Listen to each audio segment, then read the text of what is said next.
Elohim Bapa di sorga, Ya. kami tahu oleh karena anugerah-Mu, kami sanggup beribadah di tempat ini. Oleh karena anugerah-Mu, hati kami berikan saat ini.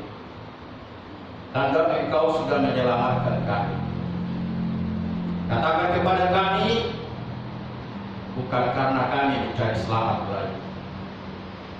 Dan katakan kepada kami, bukan semata-mata kami mencari dekat daripada-Mu. Amin. Karena jauh-jauh hari, jauh-jauh tahun, Engkau sudah memenuhi kami di segala keperluan kami hari lepas hari. Maka itu Tuhan, sempurnakan ibadah kami dengan motivasi yang satu. Kami bersyukur, berterima kasih, tanda Engkau sudah menyelamatkan dan memberkati kami. Amin. Di gereja Pentakosta di Indonesia, Jemaat Yerusalem Baru. Hamba-Mu di sini, Pendeta Sirait dan semua jemaat di sini. Hamba doakan boleh bersaksi di tengah-tengah umat yang ada di lokasi gereja ini. Biarlah semua memandang kemuliaan-Mu lewat gereja di sini, lewat jemaat mereka dalam kehidupan hari lepas hari. Satu hal bahkan, hamba-Mu diminta untuk bersaksi, mengajar, dan menyampaikan firman-Mu untuk merenungkan agar menjadi rema dalam kehidupan kami dan boleh sanggup bersama Roh Tuhan kami laksanakan di dalam kehidupan kami. Itu pun oleh karena anugerah semata, bukan karena kekuatan dan kemuliaan kami. Dalam nama Bapa, Anak, dan Roh Kudus, pimpinlah ibadah kami. Amin. Amin. Amin. Untuk kali pertama saya bicara tentang Tuhan di sini, bukan tentang diri saya semata, walaupun ada nanti sedikit. Tapi saya berbicara tentang Dia dan nadi-nadi dan muridnya.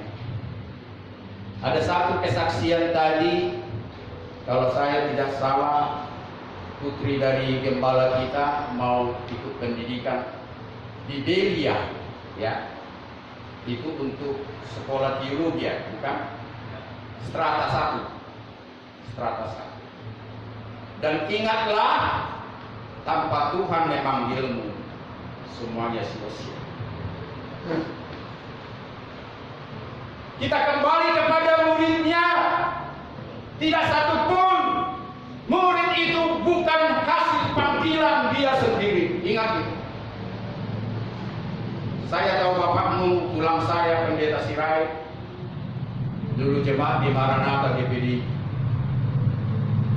Masuk orang-orang biasa. Tapi dia tidak mau orang biasa di sana, mau jadi orang luar biasa. Amin. Amin. Itulah makanya gereja ini lahir di sini dan dipanggil Tuhan dia menjadi gembala. Kalau saya dulu nggak begitu rindu jadi gembala gereja, bukan saya tidak bisa. Karena kehidupan saya adalah melayani ke penjara. Itu visi dan misi saya, sehingga saya dan belakangan ini diminta orang, sudahlah cukup Pak Pendeta jadi gembala lah. Usia sudah semakin tua. Saya bilang saya masih setengah umur. Saya minta usia saya melebihi Musa 121 tahun minimal. Karena Musa 120. Apabila menyimpang jalan saya dalam kehidupan saya, Tuhan, bukan melayani Engkau, bukan melayani manusia, cabut langsung nyawa saya. Itu satu. Dan kedua, selalu saya bersaksi di tengah-tengah orang di penjara. Izinkanlah nyawa saya, Tuhan, cabut. Di tengah-tengah umatmu di penjara, baik di lapas maupun di tahanan-tahanan polisi. Aku mau mereka yang duluan mendoakan saya, bahkan menyerahkan nyawaku ke dalam tanganmu. Saudara bisa lihat di YouTube saya, video-video saya di pelayanan di penjara dan di tanah tulis. Sering saya katakan itu kerinduan saya sampai sekarang. Saya mau mati, saya mau dicabut nyawa saya di tengah-tengah orang di penjara. Saya tidak mau di hotel mewah, di restoran mewah, di tempat pura-pura dan sebagainya. Karena saya menghargai mereka.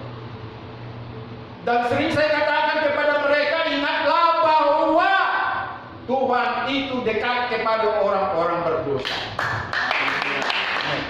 Jangan kira Tuhan itu dekat kepada orang-orang kudus, orang suci. Tidak. Haleluya. Dan sering saya ajarkan mereka, apa yang dicari orang? Uang. Siapa yang mencari Yesus? Saya. Dan sering saya nyanyikan itu sama mereka. Dan ingat lagu itu, dia datang karena mencari orang berdosa, bukan mencari orang kudus, bukan mencari orang suci. Haleluya. Maka itu jangan minder kita menjadi orang berdosa, tapi jangan bangga pula. Tidak harus dari orang berdosa baru menjadi murid Yesus. Tidak harus seperti Saulus dulu, tidak. Saulus prosesnya karena panggilan Tuhan, bukan karena kemauan dia mengikut Kristus. Sekali lagi saya katakan, bukan kemauan dia. Tuhan sudah mempersiapkan dia menjadi saksi. Dipanggilnya lah Ananias untuk membuka makam, dan dialah yang nanti menjadi saksiku, dan dialah yang nanti memberitakan firman. Luar biasa kawan. Dan ini sering juga saya katakan di penjara. Jangan tunggu saudara bikin kejahatan, jangan tunggu saudara di penjara biar Tuhan menangkapmu. Belum tentu. Dan yang kedua, belum tentu keinginanmu sendiri, kemauanmu sendiri untuk jadi murid Tuhan, belum tentu. Jadi banyak persoalan.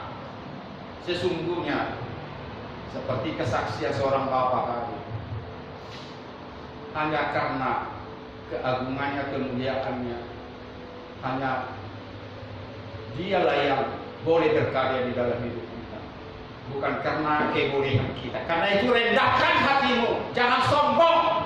Jangan karena bapakku gembala aku menjadi gembala, opungku gembala maka aku gembala. Tidak. Jangan sombong. Pertama, jangan sombong rohani, dan jangan sombong kekayaan, dan jangan sombong pengetahuan, pangkat dan sebagainya. Tuhan akan merendahkan. Tapi namun jika saudara dalam kondisi kesombongan itu, kita berdoa biar Tuhan menangkapmu. Seperti Saulus, lewat kesombonganmu nanti engkau bersaksi. Kau harus membuka tabirmu siapa engkau.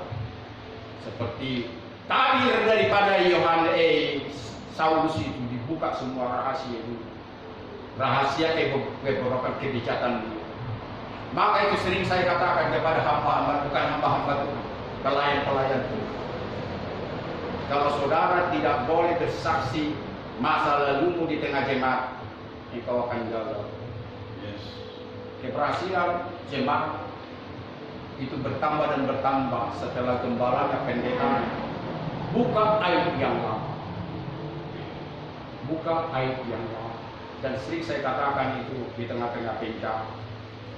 Jadi kalau kalian nanti ditangkap Tuhan jadi gembala atau pendeta, buka aibmu di tengah-tengah jemaat, maka jemaatmu akan bertambah dan bertambah dan bertambah. Tetapi kalau pendeta gembala menjaga kesuciannya seolah-olah dia lahir sudah suci, seperti Yeremia. Hanya Yeremia lah yang saya temukan di Bible ini dilahirkan sudah disucikan. Karena sempat dia keras kepala. Engkau sudah kukenal sebelum dalam rahim ibumu Yeremia, dan engkau sudah kukuduskan, kusucikan sebelum engkau keluar dari rahim ibumu. Maka percayalah kepadaku. Itu firman kepada Yeremia. Tidak semua kita harus seperti Yeremia. Itu harus saya sampaikan sebelum kita berbicara tentang tema yang diberikan kepada saya saat ini. Dan saya tambahkan sekali lagi, tadi lagu kita itu, ya, kekuatan di hidupku. Ayat terakhir apa itu? Ajaib kau Tuhan. Ajaib, terus ada ayat lagi. Sungguh memulihkanku. Saudara tahu nggak saudara bisa dipulihkan? Harus ada proses. Amin. Nggak sembarangan Tuhan bisa memulihkan orang, kawan. Dia tahu siapa yang pas dipulihkannya, dan dia tahu siapa yang tidak perlu dipulihkannya. Karena itulah bahasa Ibrani mengatakan, Adonai Jikenu. Tuhan itu maha tahu dan adil. Amin. Siapa yang diselamatkan dan siapa yang tidak diselamatkan, siapa yang dipilih dan siapa yang tidak dipilih, siapa yang dipanggil dan siapa yang tidak dipanggil. Tidak semua sama. Selalu orang Israel menyanyikan Adonai Jikenu, muka Yesus. Dia adalah begitu adil, maha adil dan maha benar. Dia tahu kita ini siapa. Tetapi sering saya katakan di penjara itu, jangan kecil hati. Kalian boleh dikatakan orang sampah, namun kalian bisa jadi mutiara-mutiara yang berharga. Luar biasa kalau kalian nanti seperti saya berkhotbah di mana-mana, telinga mereka kurang panjang mendengar, mata mereka kurang lama melihat engkau, karena engkau latar belakangnya orang terpenjara. Mungkin Pak Sirai tulang saya ini belum pernah dipenjara,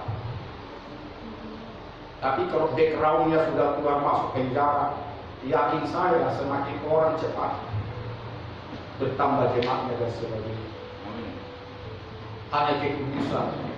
Tuhan tahu mana berkat kepada jemaat, mana yang tidak diberkati. Tidak semua jemaat diberkati Tuhan, dan tidak semua gembala diberkati Tuhan. Dia tahu gembala yang benar, dan dia tahu mana gembala yang tidak benar. Maka itu dalam pertama Petrus ditulis di sini, Petrus 5 kalau tidak salah yang itu, gembalakanlah domba-domba, jangan mencari keuntungan, jangan mencari keuntungan, tetapi dengan sukarela, dengan kekudusan. Ini syarat jadi seorang gembala. Ini syarat sebagai orang pelayan Tuhan. Ada banyak motivasi, bahkan ada yang mendorong saya. Hari kemarin sendiri ada yang meminta saya bikin kop atau dia bikin kop, minta dana perpuluhan.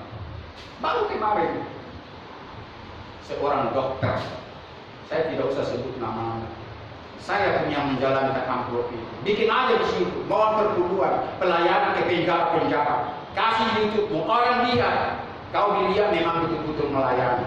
Maka nanti banyak yang saya kenal menyalurkan dana-dananya. Dalam hati saya begitu. Tidak segampang itu orang memberikan perpuluhan.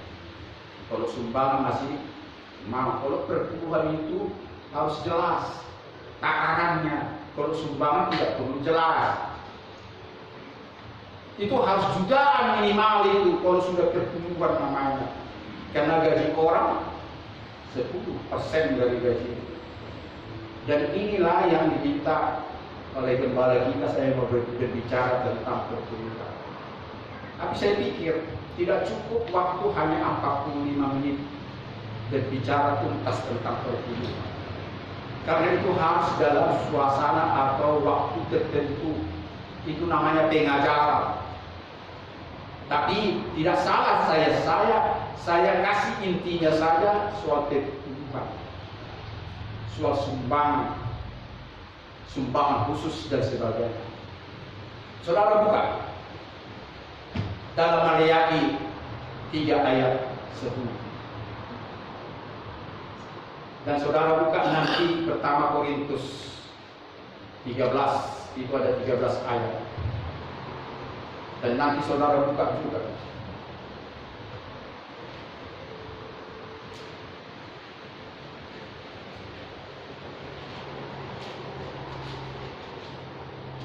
Matius 23 ayat 23. Sudah jumpa? Mari kita baca bersama-sama Maliaki 3 ayat 10. 3 dia. Bawalah seluruh persembahan persepuluhan itu ke dalam rumah perbendaharaan, supaya ada persediaan makanan di rumahku, dan ujilah aku, firman Tuhan semesta alam. Apakah aku tidak membukakan bagimu tikar-tikar langit dan mencurahkan berkat kepadamu sampai berkelimpahan? Aku akan mengasihi bagimu. Cukup dulu, karena waktu sangat terbatas. Saya mau memberikan banyak hal kepada saudara-saudaraku di sini. Kalau kita baca dari ayat perikop ke atas, dari ayat 6 sampai selesai, memang lebih lengkap. Tapi nanti saudara bisa baca kembali. Kenapa saya ajak kita membaca surat Paulus pertama Korintus 13 ayat? Sudah dijumpai? Sudah ya? Buka Alkitabmu, pandang mata saya, ikuti perkataan saya. Sudah siap? Saya minta suaramu lebih keras dari suara saya. Siap? Siap? Amin? Amin. Sekalipun aku dapat berkata-kata dalam segala bahasa manusia. Sekalipun aku dapat berkata-kata dalam bahasa manusia. Kurang keras kawan. Sekalipun 3 iya. Sekalipun aku dapat berkata-kata dalam bahasa segala manusia dalam bahasa manusia dan bahasa malaikat, dan bahasa malaikat. namun jika aku tidak mempunyai kasih, Namun jika aku tidak mempunyai kasih, aku sama seperti gol yang berkumandang aku sama seperti bom yang berkumandang dan canang yang gemerincing. dan dan tangan yang bergerincing. Sekalipun aku dapat Sekalipun aku dapat karunia untuk bernubuat, karunia untuk bernubuat, mengetahui semua rahasia-rahasia, mengetahui semua rahasia-rahasia, memiliki semua pengetahuan, memiliki semua pengetahuan, sekalipun aku mempunyai iman yang teguh, yang dapat memindahkan gunung, namun jika aku tidak memiliki kasih, jika aku tidak memiliki kasih, aku sama sekali tak berguna. aku sama sekali tidak berguna. Sekalipun aku mendermakan semua kekayaanku Memakai semua kekayaanku dan membakar tubuhku, dan membakar tubuhku, namun jika aku tidak mempunyai kasih, namun jika aku tidak mempunyai tidak kasih, ada faedahnya semuanya itu bagiku. tidak ada faedahnya semuanya itu bagiku. Amin. Bukan ke saya matanya ya. Amin. Saya mau matanya sama saya, jangan ke sini. Bapak nggak lihat saya ke Bapak. Iya, ke Saya semua pengen mata lihat saya. Bapak. Jadi saya mau lihat kita tatapan. Percayalah apa yang tertulis di sini. Amin. Amin. Saya tidak tambah, saya tidak. Haleluya. Saya mau tatapan begitu. Kita lanjut. Amin. Kasih itu sabar. Kasih itu sabar. Kasih itu berhati. Kasih itu berhati. Tidak cemburu. Tidak cemburu. Tidak memegahkan diri. Tidak memegahkan diri. Tidak sombong. Tidak sombong. Dan tidak berbuat senonoh. Dan tidak Dan tidak sopan. dan tidak sopan, Dan dia tidak mencari keuntungan diri sendiri. dan tidak mencari keuntungan sendiri. Amin. Haleluya. Ada ketawa di sana, ingin tahu tidak apa. Ini interaktif. Yes. Kira-kira apa yang diketahui? Coba. mencari keuntungan diri sendiri. Kenapa ketawa di situ? Gak ada yang gak mau untung, Pak. Nah, luar biasa. Inilah hebatnya gereja aliran karismatik. Khotbah itu bisa interaktif. Kalau saya berbicara berkhotbah di gereja ortodoks, tidak bisa seperti ini. Saya suka khotbah di karismatik, apapun gereja. Amin. Amin. Tertawa bukan saya tersinggung, tapi ada sesuatu Roh Kudus yang berbicara kepada dia. Dan jujur, tidak seorang pun yang tidak mau mencari keuntungan diri sendiri. Amin. Hanya Tetapi kalau di dalam Tuhan, itu semua sirna. Dan saya tambahkan, inilah saya bilang perkataan dilarang menjudi di Bible. Banyak orang tidak tahu di mana tertulis dilarang menjudi. Baca pertama Korintus 13, Di situ unsur daripada kasih, tidak mencari keuntungan diri sendiri. Main judi mencari keuntungan diri sendiri. Tidak pernah orang main judi mengalahkan dirinya sendiri. Amin. Mana ada main judi? Segala bohong, segala apa yang dilakukan kan? Saya juga pernah main judi. Ya. Itulah kalau ditanya, orang nggak ada di Bibel itu dilarang main judi. Ada. Inilah yang kita artikan perkataan Rasul Paulus. Saya sudah sampai di mana? Saya sudah sampai di mana tadi? Tidak mencari keuntungan diri sendiri. Dia tidak mencari keuntungan diri sendiri. Ulangi. Dia tidak mencari keuntungan diri sendiri. Dia tidak menyimpan kesalahan orang lain. Dia tidak menyimpan kesalahan orang lain. Amin. Panjang saya. Haleluya. Haleluya. Saya singkat aja ya. Amin. Kasih tidak bersuka cita karena ketidakadilan, tetapi karena kebenaran. Kasih menutupi segala sesuatu, percaya segala sesuatu, sabar menanggung segala sesuatu. Udah itu, kasih tidak berkesudahan, nubuatan akan berakhir, bahasa roh akan berhenti, pengetahuan akan lenyap. Karena pengetahuan kita tidak lengkap, nubuatan kita tidak sempurna. Jika yang sempurna itu datang, maka yang tidak sempurna itu akan lenyap. Dahulu aku kanak-kanak, aku berkata-kata seperti kanak-kanak, aku berbicara seperti kanak-kanak, aku merasa seperti kanak-kanak. Setelah aku dewasa, aku meninggalkan kanak-kanak itu. Sekarang kita hanya melihat bayangan dalam suatu cermin, bayang-bayang dalam suatu cermin, tapi nanti kita melihat muka dengan muka. Sekarang saya tidak mengenal saudara-saudara dengan sempurna, tetapi saya nanti mengenal dengan sempurna, seperti aku juga dikenal. Demikianlah 3 hal yang tinggal sekarang ini: iman, pengharapan, dan Kasih. iman, pengharapan, dan Kasih. ini yang mau saya balance. Saya adu dengan pertumbuhan. Ingat itu. Orang berbicara pertumbuhan, saya berbicara kasih. Kenapa saya berbicara? Yesus sendiri belaga pertumbuhan dengan kasih. Udah nangkap khotbah ini? Nangkap ya? Amin. Buka Matius yang saya katakan tadi. 23 ya, 23. Sama-sama kita membaca dengan kuat. Amin. 3 iya. 3 iya.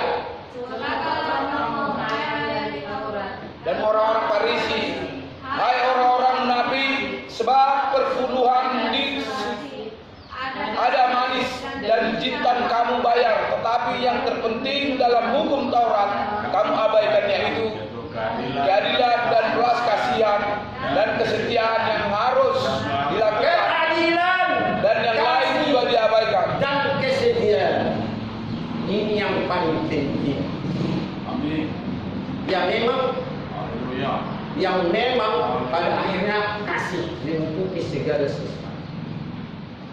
Bukan pertumbuhan, bukan ibadah, bukan membaca rutin Bibel ini 365 hari secara rutin, 1 hari 2 hari sampai 1 tahun lengkap saya sudah baca. Dan ada kesaksian orang sudah 30 kali membaca ini karena rutin membaca dari Kejadian sampai waktu.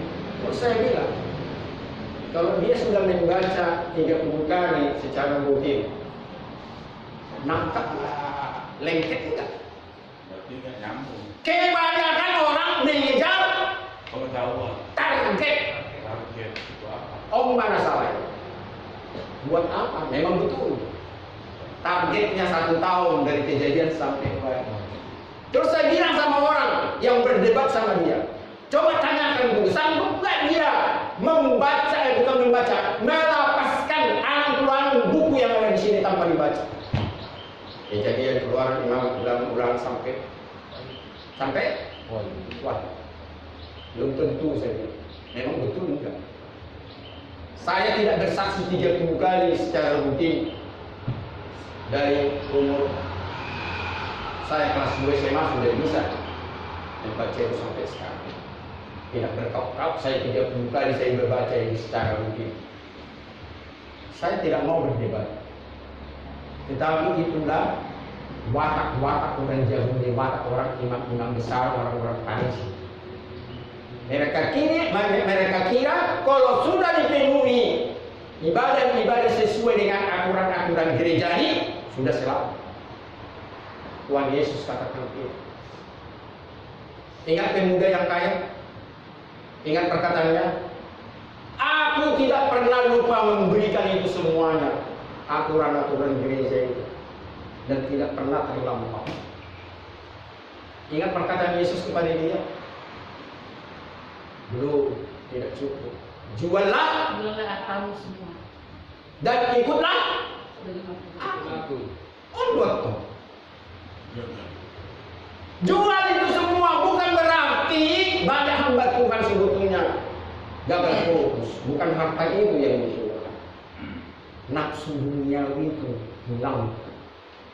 Nanti bertentangan dengan perkataan Yesus, aku datang biar engkau hidup dan memiliki kelimpahan. Masa sudah kaya dijual semua? Enggak. Jangan salah kita. Terkadang bahasa Bible ini kita harus minta hikmat dari Tuhan. Yang dijual adalah Galatia 5 ayat 19, 20 dan 21. Ingat ada 15, siapa yang bisa ingat? 15.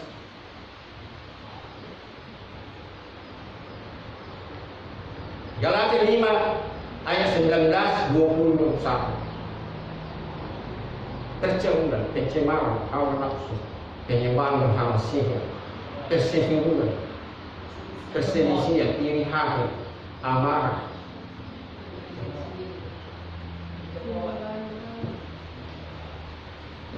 bukan? Perselisihan, iri hati, amarah, kepentingan diri sendiri, percinderaan, roh kemeca, dengki, kemabungan pesta pora. 15. Dan inilah saya bilang kepada orang-orang penjahat, ingat yang 15 ini, biar kalian terhindar. Inilah yang perlu dijual. Dan yang kita beli adalah buah-buah ayat 22, 23. Kasih sukacita damai sejahtera, kesabaran, kemurahan, kebaikan, kesetiaan. Terus kelemah lembutan dan kekuasaan. Jadi inilah yang kita perhatikan lewat khotbah saya pertama di gereja ini. Kalau ditanya soal pertumbuhan, tidak pernah habis-habisnya, tapi langsung dari lidah Yesus sendiri berbicara. Kesetiaan, keadilan dan kasih. Ini kunci. Belum tentu saudara melakukan ini sekalipun saudara rajin memberikan pertumbuhan. Bagaimana tidak? Keluargamu perlu dana, tetapi nomor 1 pertumbuhan ke gereja. Salah benar itu. Saudara mengejar target. Jangan mengejar target sama Tuhan. Tidak sanggup. Tidak sanggup.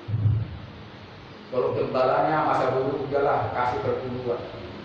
Bahkan ada juga gereja mengatakan tanpa memberi pertumbuhan tidak naik surga. Luar biasa. Luar biasa. Yang katanya dia sudah pendeta dan sebagainya. Inilah yang menyelewengkan firman Tuhan. Padahal Yesus sendiri sudah mengatakan. Zamannya Yesus sudah tahu, zaman dulu ada pertumbuhan. Pak orang-orang Farisi. Oh jangan lupa yang 3 itu. Kasih kesetiaan.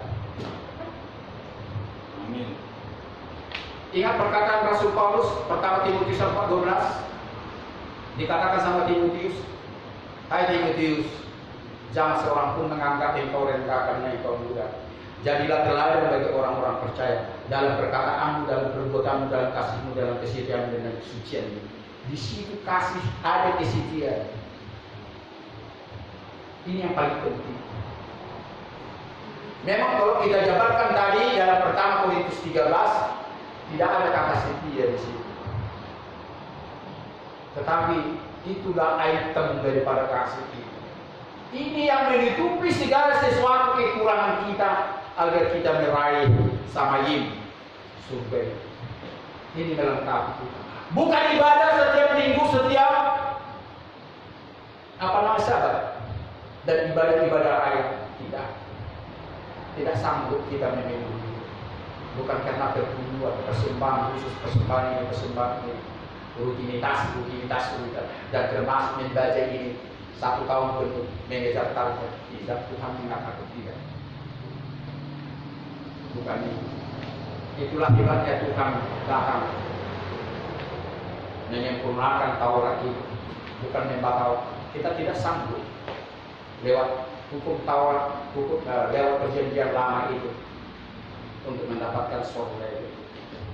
Bagaimana kata hati nurani sampai-sampai dia bekerja di hari Sabat, ditegur orang Yahudi, masakan dia bekerja di hari Sabat? Bagaimana? Sedangkan kambing yang jalan di paret kau selamatkan, keluargamu gak kau selamatkan. Itulah hebatnya Tuhan kita itu. Hati nurani bukan karena memenuhi segala persyaratan yang disampaikan oleh gereja-gereja dan sebagainya. Dan banyak hal sekarang ini gereja juga bersengketa. Gereja aku yang paling benar, paling lengkap, paling berbeda. Tuhan sangat benci dengan itu. Kita berdoa agar semua gereja bisa satu sama lain tukar mimbar. Bisa. Dan saya rindu kapan saya bisa khotbah di HKBP. Kalau di HKI saya sudah sering. HKBP masih menolak saya seperti saya itu. Tak jelas itu katanya. Kita berdoa. Gereja-gereja ortodoks selektif. Mungkin mereka takut karena saya si jurut mata di Morgodo. Tahu nggak anak muda? Artinya saya harus mengatakan mencari kesalahan dan mengupas dan bertobat.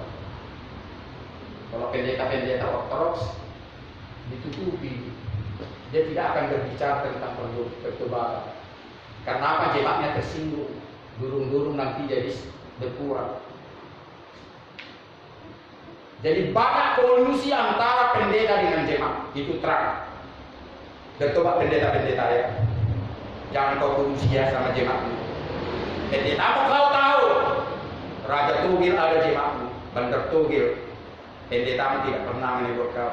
Kau sering mabuk-mabuk dan pendetamu tidak pernah menegur kau. Karena burung